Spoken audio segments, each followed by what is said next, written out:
ఈ రోజు మన తెలుగు సినిమా గర్వకారణం. ప్రపంచానికి మన సినిమా ప్రతిభను చూపిన జక్కన్న ఎస్ఎస్ రాజమౌళి గారి పుట్టినరోజు. సినిమా అంటే స్కూల్ లాగా నేర్చుకొని ఈయన స్టూడెంట్ నెంబర్ 1 తో మొదలైంది. బాహుబలి RRR తో ప్రపంచం మొత్తం ఆయన పేరును గుర్తుపెట్టుకుంది. ఇక ఈ వీడియోలో ఆయన రెమ్యునరేషన్, ఆస్తులు, నెక్స్ట్ సినిమా గురించి ఇంట్రెస్టింగ్ డీటెయిల్స్ గా చూద్దాం. జక్కన్న అంటే ఓ పేరు కాదు, అది ఓ బ్రాండ్. సినిమా అంటే ఆయన చూసి నేర్చుకోవాల్సిందే. సీన్ అంటే ఎలా ఉండాలనో, హీరో ఎప్పుడు ఎంటర్ అవ్వాలనో, ఎప్పుడు మనకు గూస్ బంప్స్ రావాలనో పర్ఫెక్ట్ గా ప్లాన్ చేస్తాడు. మగధిరాలో పౌరాణిక యాక్షన్ చూపించాడు, ఈగాలో సృజనాత్మకంగా చూపించాడు, బాహుబలిలో ఇండియన్ స్థాయి మార్చేశాడు, RRR తో గ్లోబల్ గా దుమ్ము రేపాడు, అమెరికాలో న్యూయార్క్ ఫిల్మ్ క్రిటిక్స్ అవార్డు గెలుచుకొని మన భారతీయులని సత్తా చూపించాడు. ఆ రోజు ధోతి కుర్తా వేసుకొని రాజమౌళి సీన్ ఎవరు మర్చిపోతారు.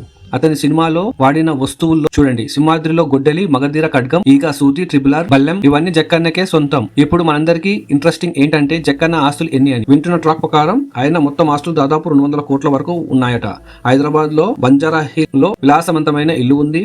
కార్లలో BMW 7 series, range rover, Volvo C40 SUV లాంటివి ఆయన గ్యారేజ్ లో ఉన్నాయట. అదే కాదు, ఒక సినిమాకి ఆయన తీసుకునే రెమ్యునరేషన్ 50 నుండి 100 కోట్ల వరకు ఉంటుందనే ట్రేడ్ టాక్. మరి SSMB 29 కి అయితే ప్రాఫిట్స్ లో 40% వాటా తీసుకుంటున్నారట. ఇంత ఉన్న జక్కన్న మాత్రం సింపుల్ గా, డెడికేటెడ్ గా ఉంటాడు. అదే ఆయన స్పెషాలిటీ. ఇక ఆయన నెక్స్ట్ ప్రాజెక్ట్ SSMB 29.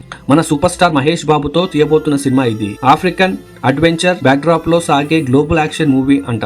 మహేష్ బాబుకి జోడీగా ప్రియాంక చోప్రా వస్తుంది. అలాగే మలయాళ నటుడు పృథ్వీరాజ్ సుకుమారన్ కూడా కీలక పాత్రలో ఉంటారు. బడ్జెట్ సుమారుగా 1000 కోట్లు, కానీ వాణిజ్యం మాత్రం 2000 కోట్ల దాకా వెళ్ళొచ్చని అంచనా. రాజమౌళి మాత్రం ఒకే సినిమా కానీ దాన్ని 3వ స్థాయికి తీసుకెళ్తాడు. ఇంట్రొడక్షన్, ఇంటర్వెల్, క్లైమాక్స్ అన్ని టాప్ లెవెల్లో ప్లాన్ చేస్తున్నాడట.